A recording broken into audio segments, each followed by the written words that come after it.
Nós estamos iniciando aqui o assunto figura de linguagens, né, onde nós vamos estar destacando algumas figuras de linguagem mais usuais na Bíblia, e você que está nos acompanhando, você vai poder entender a partir de agora o que é uma metáfora, e nós vamos dar alguns exemplos para você ficar por dentro.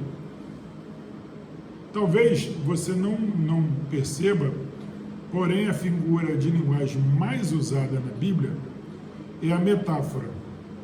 E a gente vai aprender, e quem já fez o segundo grau, o ensino médio, aprendeu lá que a metáfora é uma figura de linguagem que tem alguma semelhança entre duas coisas, objetos ou fatos, caracterizando com o que é próprio um do outro. Então, para a gente poder entender isso, eu busquei na Bíblia alguns exemplos de metáfora que eu quero compartilhar com vocês. O primeiro exemplo é Jesus citando em João capítulo 15, versículo 1, onde ele diz assim: eu sou a videira verdadeira. Então, de acordo com a definição de metáfora, viu, Maicon?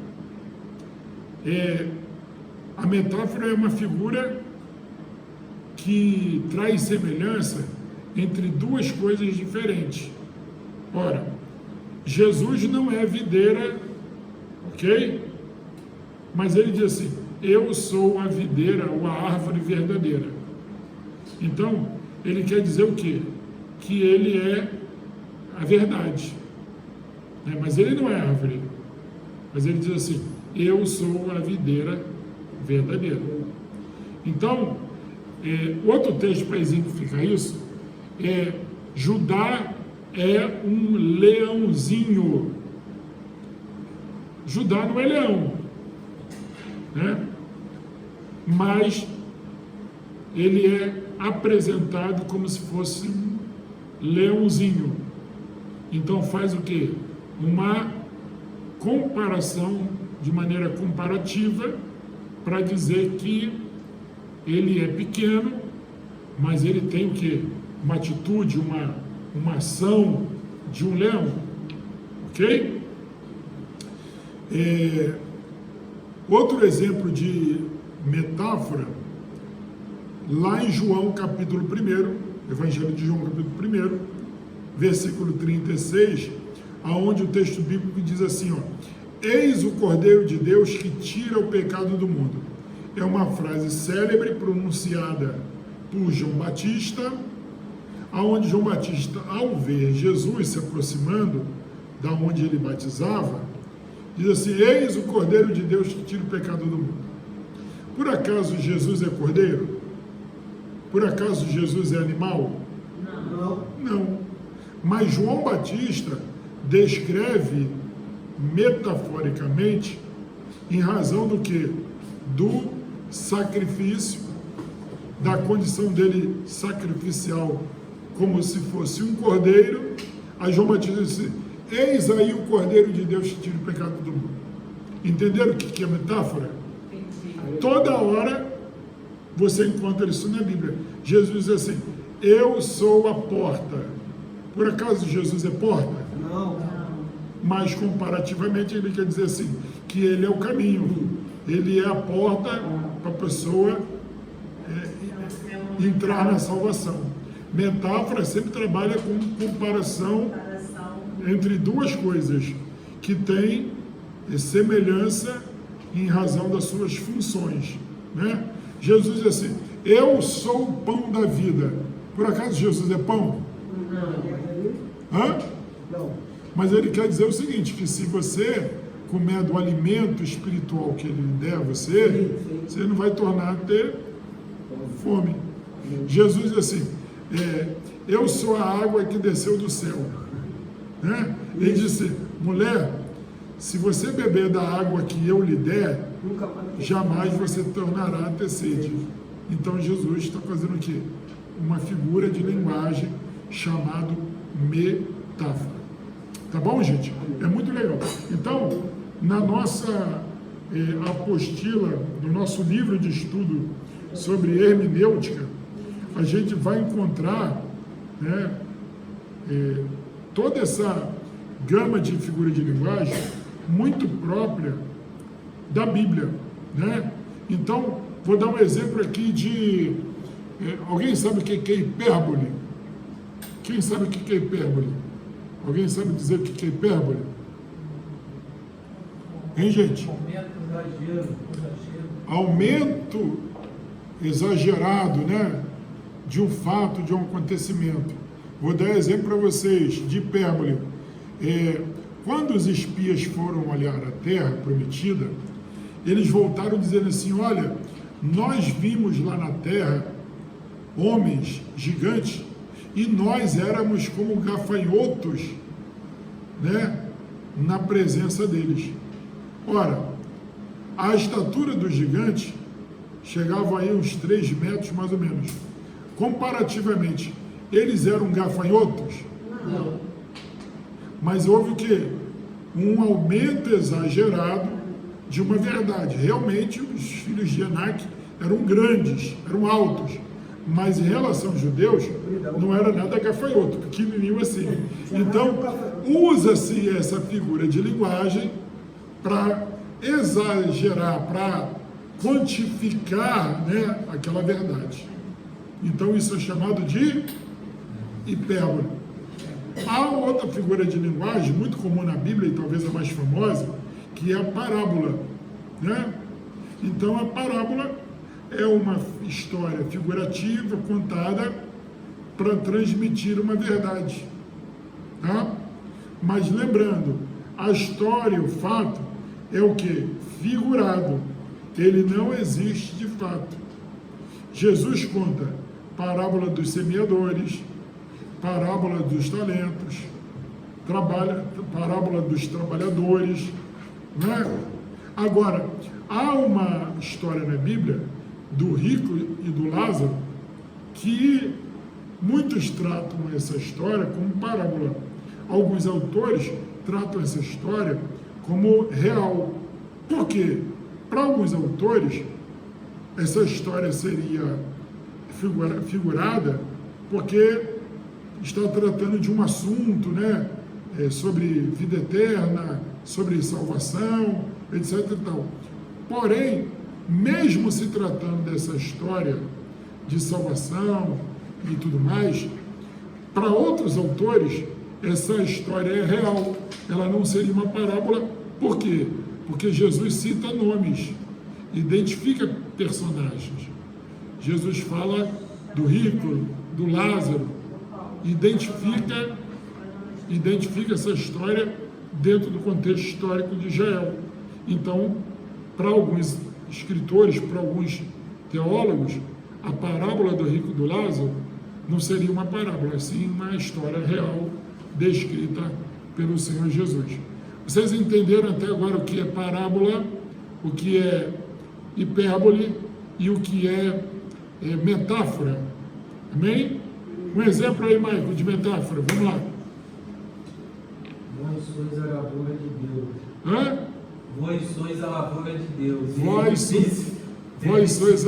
Vós sois lavoura de Deus. E edifício de Deus. 1 Coríntios 9. Berriel, exemplo de metáfora.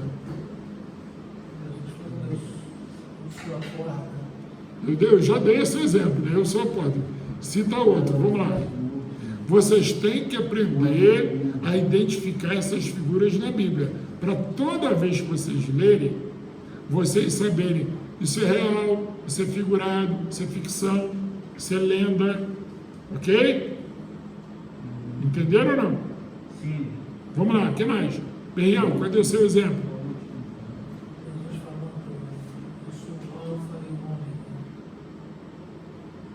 Isso é uma linguagem figurada ou simbólica?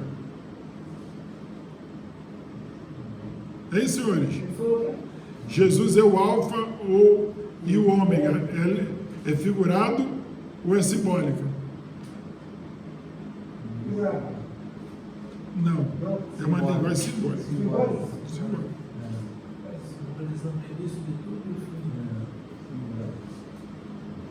as linguagens figuradas, elas são o quê? Elas têm a ver com fatos reais, mesmo não sendo reais. Ok? E o alfa e o ômega aí, ele está no campo do, vamos dizer assim, do imaginário, do símbolo, né? Que a gente falou da sua videira verdadeira. Isso aí. Metáfora. Agora, vamos conhecer uma linguagem muito usada por nós quase todo dia. É uma linguagem chamada antropomorfismo. Já ouviu falar? Anota aí. Antropomorfismo. De formas humanas a Hein? realidade. É o quê? Forma humana Atribui formas humanas, características humanas à divindade. Antropomorfismo. Antropomorfismo vem do grego antropos, forma, né? Antropos, homem, e morfismo, forma, ok? Antropomorfismo. Antropos, né? Antropos, homem, e morfismo, forma. É o ato da gente atribuir a Deus formas humanas, características humanas. Por exemplo, quem pode dar um exemplo disso aí na Bíblia?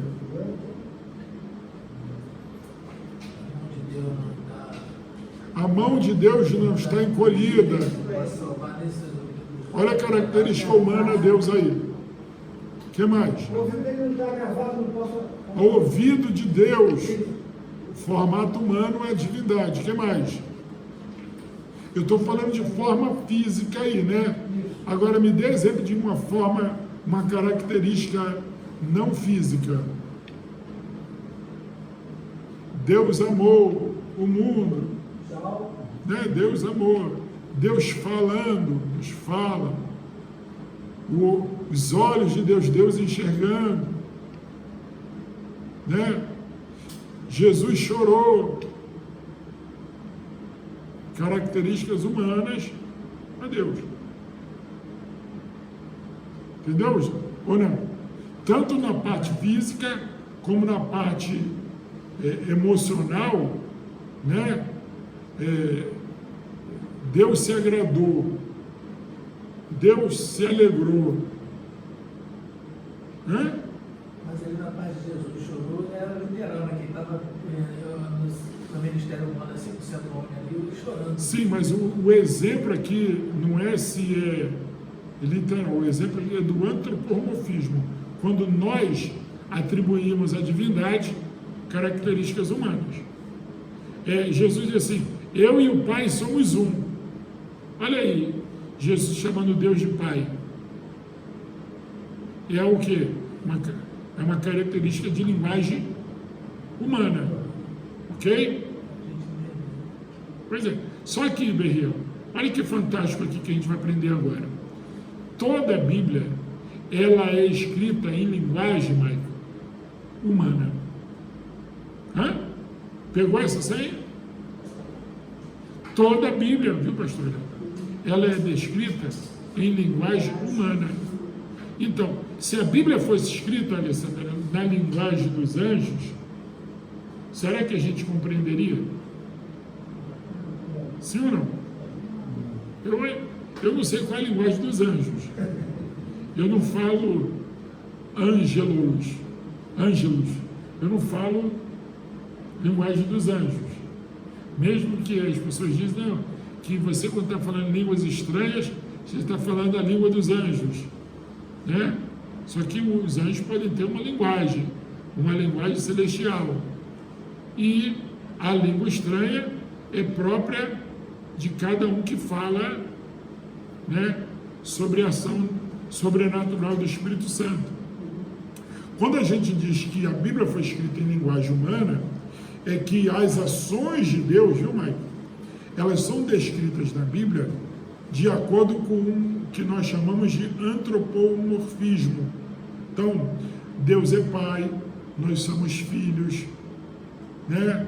Jesus tem irmãos, somos a família de Deus, nós temos a mão de Deus, os pés do Senhor, né?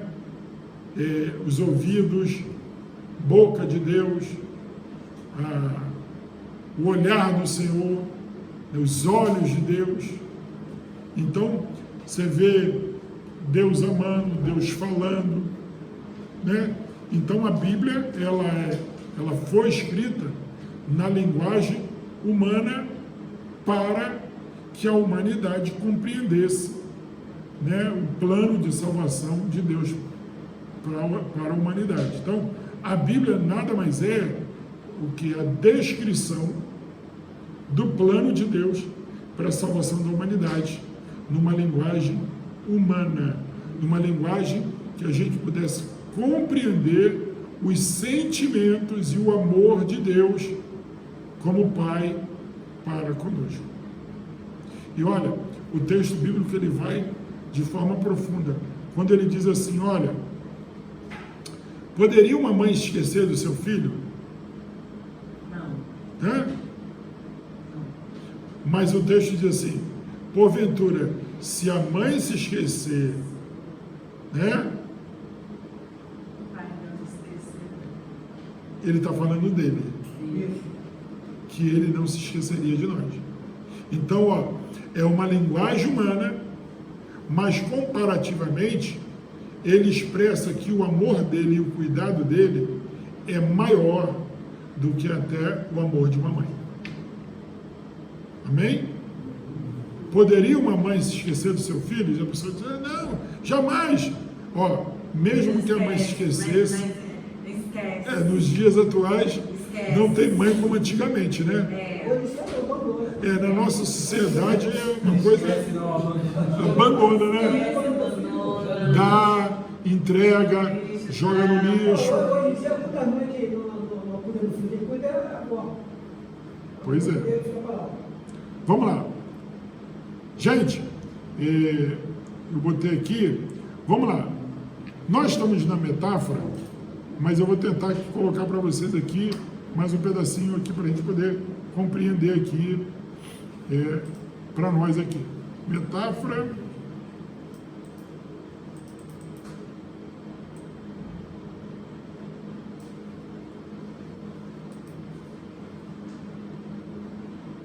Vamos lá.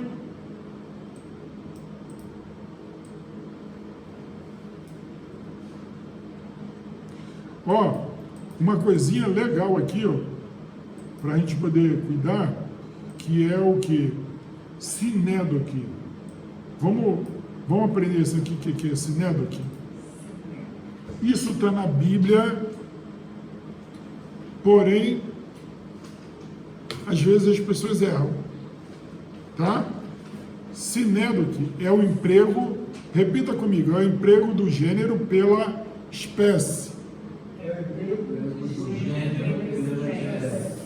Exemplo bem simples na Bíblia para você. Então, ia ter com ele Jerusalém e toda a Judéia. Eu pergunto, quem ia ter com Jesus lá no deserto? Era Jerusalém e era a Judéia? Sim ou não? Hein, gente? Claro que não. Eram as pessoas que moravam em Jerusalém e que moravam na Judéia, que iam lá ouvir os ensinamentos de Jesus.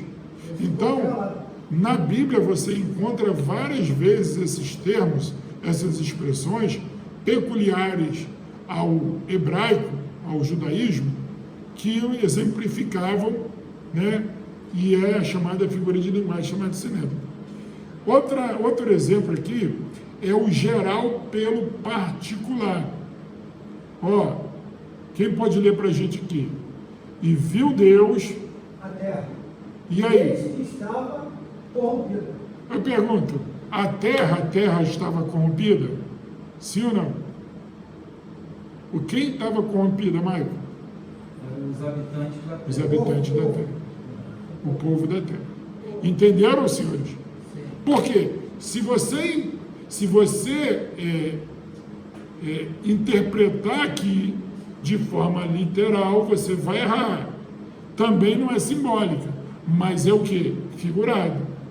Ok? Deu para vocês compreenderem quando é figurado e quando é simbólico, quando é literal, nós estamos falando de um assunto verdadeiro, mas numa linguagem figurada. Tá bom? Já vai sair craque que dá aula hoje. Emprego da ordem inversa. Vamos lá? Emprego da ordem inversa. Quem pode ler? A espécie pelo gênero, do particular pelo geral. Então, por exemplo, todos esses exemplos que eu citei aqui, na ordem inversa, está dizendo o quê? Que a maioria das pessoas em Jerusalém, na Judéia, iam lá para o deserto falar com Jesus. É o emprego da ordem inversa. Entenderam ou não? A ordem inversa. A multidão de pessoas na terra estava corrompida. Tá bom? Outra figura de linguagem bem famosa para a gente é a metonímia. Metonímia. É até difícil de pronunciar, mas a gente vai ter que aprender isso aqui hoje. É o emprego do efeito pela causa, ou causa pelo efeito. Então, ó, progenitores por suas descendências. Quem pode ler, por favor? Vai lá, Berriel. Isaac havia orado ao Senhor para que sua mulher Rebeca engravidasse, pois era estéril. Que mais? Deus ouvindo sua oração, Rebeca ficou grávida de gêmeos. Preste atenção. E eles lutavam no seu ventre. Rebeca chegou a perder a vontade de viver, porque Esaú e Jacó lutavam antes de nascer. Rebeca então consultou o Senhor. E o Senhor fez o quê? Lhe disse: 2 nações há no seu ventre, e 2 povos se dividirão das tuas entranhas, e um povo será mais forte do que o outro povo, e o maior servirá ao menor. Ok? Estava falando de quê? Hein? Progenitores por seus descendentes. Tinha 2 nações no ventre dela, sim ou não? Tinha 2 povos no ventre dela? Não. Tinha não. Tinha 2 crianças que foram os progenitores dos árabes e dos judeus. Os judeus são menores, os árabes são maiores, mas os maiores servem os menores. Entenderam o significado? Então, várias vezes você encontra isso na Bíblia. Só que você tem que aprender a interpretar isso, para não falar bobagem. Porque, viu, a outra diz aí, não, tinha 2 nações no ventre dela. Claro que não tinha. A linguagem que foi usada foi uma linguagem o quê? Figurada. Para o quê? Descrever que no ventre dela estavam sendo gerados os progenitores desses 2 povos, árabes e judeus. Ok? Pegou isso aqui, Paulo? Ficou craque? Vamos lá, mais adiante. Vamos lá. Os que sonharam pelos seus sonhos, senhores. Quem pode ler? E como ele nos interpretou, assim mesmo foi feito. A mim que me fez tornar ao meu estado e a ele enforcar. Ok? Os que sonharam pelos seus, isso é chamado, essa maneira de descrever e de você interpretar, é uma figura de linguagem chamada metonímia. O emprego do sujeito pelo atributo. E o sangue de Jesus, seu Filho, nos purifica de todo pecado. Então, você vai ver isso aqui, a primeira carta do apóstolo João, capítulo 1, versículo 7, o sangue aqui indica sacrifício expiatório, quer dizer, o sangue de Jesus Cristo, seu Filho, nos purifica de todo o pecado. Então, muito fácil aí da gente entender isso aí. Isso está por toda a Bíblia. Eu estou dando um exemplo aqui para você ficar o quê? Craque comigo. Tá bom? Vamos lá. Outra figura de linguagem bastante usada na Bíblia é uma linguagem chamada ironia. Quem já ouviu falar de ironia? Bem fácil isso, né? Agora, vamos ver isso na Bíblia? Ironia é uma expressão que literalmente significa o oposto do que está se pensando. Vou dar um exemplo de ironia aqui. Flamengo vai ganhar campeonato esse ano, hein? Vai ganhar, hein? Né? Vai ganhar nada. Né? Ou então eu digo assim, você me faz uma pergunta aí, Berriel. Mas ironia, você falar que o Vasco vai ganhar. Não é? Não, o Vasco vai ganhar. O Vasco vai ganhar. Não, o Vasco vai ganhar. O Vasco vai ganhar. Você entendeu? A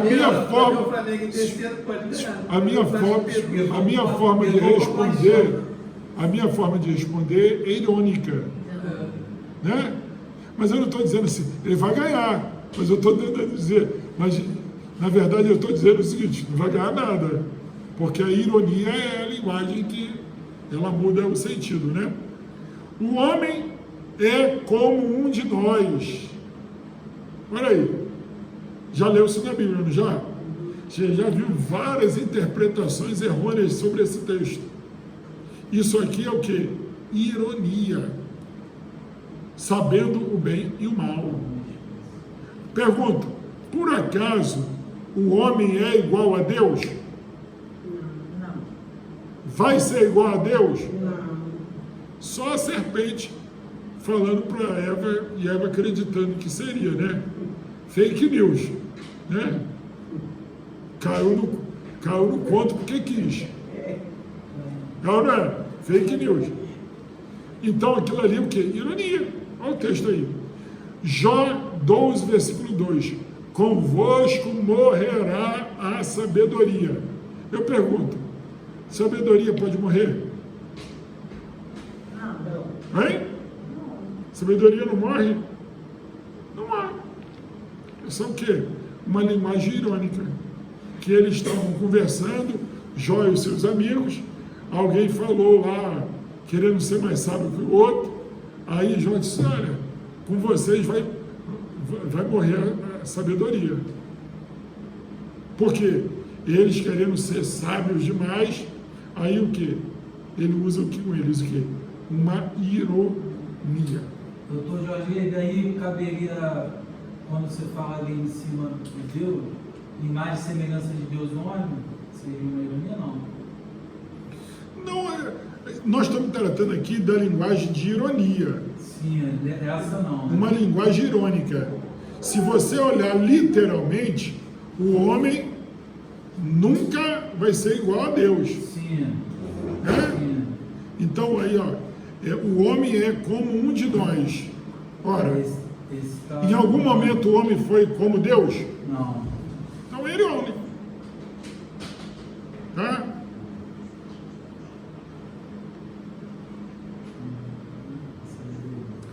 Prosopopeia. Essa aí é uma linguagem mais fácil, todo mundo guarda essa daí. O que seria prosopopeia? Hein, gente? Leia aí, por favor. Hein? É a personificação das coisas inanimadas, atribuindo-se-lhes os efeitos e ações das pessoas. Vamos ver isso aqui? O que seria prosopopeia? Vamos ver? Vamos lá? Vamos dar um exemplo na Bíblia? Salmos 85, versículo 10, versículo 11. Quem pode ler bem forte? Tá a misericórdia e a verdade se encontraram, a justiça e a paz se beijaram. Eu pergunto, por acaso misericórdia e verdade se encontram em algum lugar aí? Sim ou não? Não. Por acaso a justiça e a paz se beijam? Não. Mas elas são o quê? Coisas inanimadas em que a linguagem figurada atribui o quê? Vida, atribui ações como se elas tivessem, como se elas fossem reais, como se elas fossem seres humanos, não é? E por aí vai. Os montes e os outeiros exclamaram de prazer. Hã? Já leram isso na Bíblia? Está aqui, ó. Isaías 55, versículo 12. Por acaso você já viu algum monte? Hã? Já viu? Tipo, mesmo que os montes se abalem, se abalem. Figurado isso, né? Mas que monte que você viu se abalando aí? Salmos 46, Mas não nesse sentido. não nesse sentido, né? Cuidado porque o texto ali também pode estar dizendo assim, mesmo que os montes se balancem através de um terremoto, abalar de um terremoto, então ali pode ser literal. Aqui nós estamos falando de uma linguagem que dá vida a algum aspecto humano, e o monte se abalar não dá nenhuma característica humana ao monte. Ele pode se abalar com um terremoto, e aí isso é real. Agora o monte falou, exclamou de prazer. Eu dei o quê? Um sentido de vida humana, uma expressão humana a algo inanimado, a algo que não tem vida. Tá bom? Vamos lá, outro exemplo. Onde está, ó morte, o teu aguilhão? Todos os meus ossos dirão, Senhor, como quem és como tu? Por acaso o osso fala? Hein? O osso fala? Não. Isso chama-se prosopopeia. Outro exemplo. O abismo diz, e o mar diz, a perdição e a morte dizem. Por acaso eles falam? Linguagem figurada chamada prosopopeia. Na presença do Senhor, até a tristeza salta de alegria. É o que? Prosopopeia, uma figura de linguagem. Gente, essa aula é muito legal. Você vai ser expert em interpretação da Bíblia. Tá? Tem que a galera que vai assistir esse vídeo aí vai pegar todos os meus segredos de interpretação da Bíblia.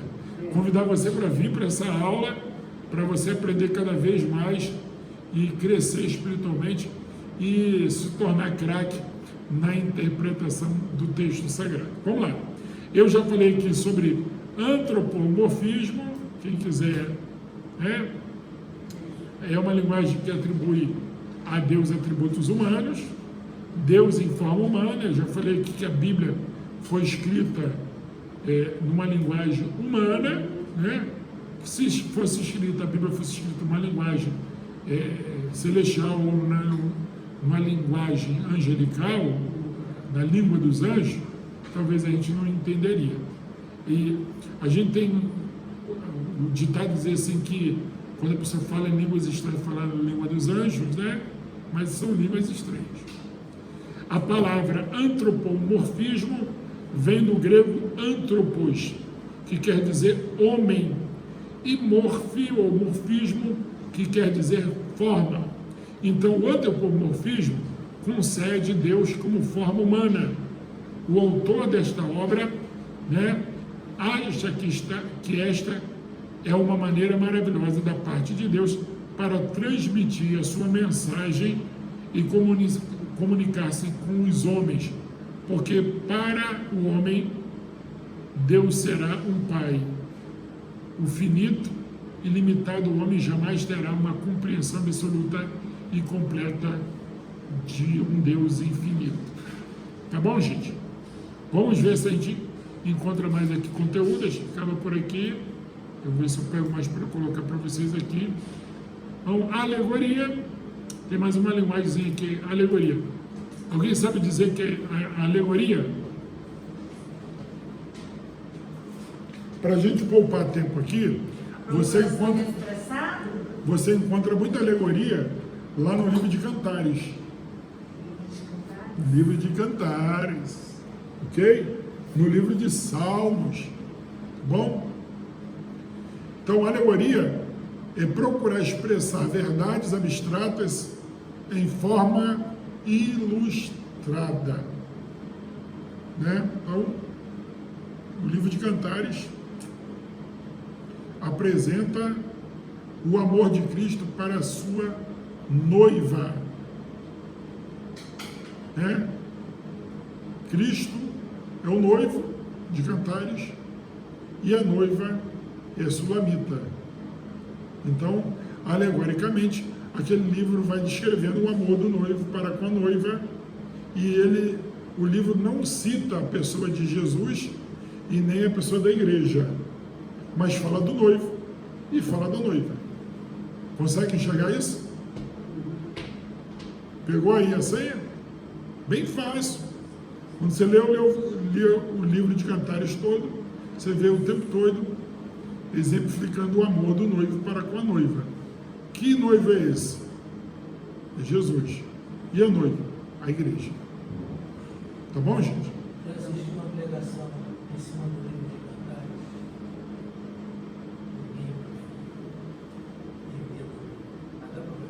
Tem gente que não consegue interpretar. Eu fui dar um estudo uma vez em Cantares. Pois é, mas ó. Não há problema com as irmãs. Pois é, mas. O companheiro não quis sair mais. O problema todo é o seguinte: se você não entender que é uma alegoria e não dominar as figuras de linguagem existentes nesse texto, você vai ter dificuldade. Pois é, mas então tem que dominar e explicar para as pessoas as figuras de linguagem, o simbolismo, né? E exemplificar cada uma delas, tá bom? Vamos lá para a gente poder terminar aqui. Alegoria, nós falamos. Para a gente poder identificar isso na Bíblia. Bom, gente, lembrando que naquele velho conceito que nós aprendemos nas aulas anteriores, das regras de interpretação, quem lembra a primeira regra de interpretação? Hein, gente? Periel, primeira regra. Primeira regra, tá ali, ó. Primeira regra, Bíblia interpretando a própria Bíblia. Segunda regra, quem lembra? O Espírito Santo é o intérprete por excelência. Terceira regra, Paulo. Quem lembra? Gente, foi quarta passada. Qual foi? E foi o quê? Foi a regra do contexto, né? De nós não... De texto isolado. Não pode interpretar a Bíblia num texto isolado. E aí nós falamos de texto e de contexto, né? O contexto remoto, contexto posterior e anterior, remoto ou imediato. Né? Nós falamos sobre isso. Então, você pegando essa regrinha da Bíblia de interpretando a si mesmo, ela é uma regra básica, mas funciona, que é uma beleza. Tá? Quando a gente fala aqui o Espírito Santo, é que você tem que dar margem para uma interpretação espiritual dada pelo Espírito de Deus, para você compreender uma mensagem divina no texto. E não esquecer que você não pode interpretar a Bíblia de forma isoladamente. Não pode ser apenas um versículo, não pode ser apenas um capítulo, não pode ser apenas um texto. Toda a interpretação da Bíblia precisa ser ela como um todo. E lembrando que as Bíblias de estudos, lembrando que os conteúdos adicionais, notas de rodapé, explicações que você encontra aí na sua Bíblia, elas não fazem parte do texto sagrado. Então é bom você, estudante da Bíblia, é bom você comprar uma Bíblia onde não tem nenhuma ajuda adicional, não tem nenhum comentário, não tem nada. Só o texto lá. Qual é essa Bíblia aí, Daniel? Essa aqui é a tradução de João Vieira de Almeida. Ela é Bíblia de Promessas. Então, mas não pode ter nada no rodapé ou dentro dela. A Porque- minha plenitude, ela não tem a minha plenitude de estudo. Não pode ser Bíblia de estudo. Não. Não pode. Você que quer ser estudante da Bíblia e aprender a interpretar, e você quer aprender a interpretar, não pode usar a Bíblia de estudo. Porque a Bíblia de estudo ela já vem com uma série de interpretações, já vem com informações e com interpretações de terceiros. Para você aprender a interpretar, você tem que pegar uma Bíblia que venha só com o texto da Bíblia, para você poder treinar tudo isso que a gente está aprendendo aqui na sala de aula. Entendeu? Aí você vai começar a dominar o texto, senão você vai cair naquele vício. Por quê? Quando você vai ler a Bíblia, você vai perguntar: quem escreveu? Para quem escreveu? De que assunto ele está falando? Ele está falando esse assunto com quem? Qual a razão dele ter escrito? Aonde ele escreveu? Em que época escreveu? Estava endereçado a quem? Porque a Bíblia, ela tem várias nuances que você pode dizer, por exemplo, no Novo Testamento, você vê isso bem mais claro, né? Você vê a carta de Paulo a Tito, você vê a carta de Paulo a Timóteo, você vê Lucas escrevendo, Atos dos Apóstolos. Então, as cartas paulinas, as cartas petrinas, as cartas joaninas, que elas são direcionadas, elas foram enviadas a igrejas locais, ok? E elas tinham um propósito definido, elas tinham ensinamentos definidos localmente. Daí, você observando essas informações, você vai poder ter uma real interpretação do que o texto está dizendo. Senão vai virar o quê? Axologia. Ou então, você vai lá no vício, corre lá para a explicação e vai ver... Tem um texto. Aí naquele texto, vamos supor, Mateus 5. Aí no Mateus 5, aí depois vem explicando Mateus 5. Aí depois de Mateus 5, aí você vai encontrar a mesma mensagem de Mateus 5, vamos supor, Marcos 8. É bem comum isso, porque isso dá margem à primeira regra, que é a Bíblia interpretando a si mesma. A minha Bíblia ela é assim. Mas olha só, não é isso. Você tem que ser capaz de, como estudante da Bíblia, você identificar esses textos que tenham relação, sejam correlatos com outros textos. Não é pegar a cola. Entendi. Entendeu? Entendi. Então você tem que dominar isso para você ficar craque. Senão você vai ficar só rolando, só copiando. Aí eu vejo um texto, aí eu vou lá procurar. Eu vou Pois é, porque você tem um vício de muita gente que não domina a exegese e a hermenêutica textual da Bíblia.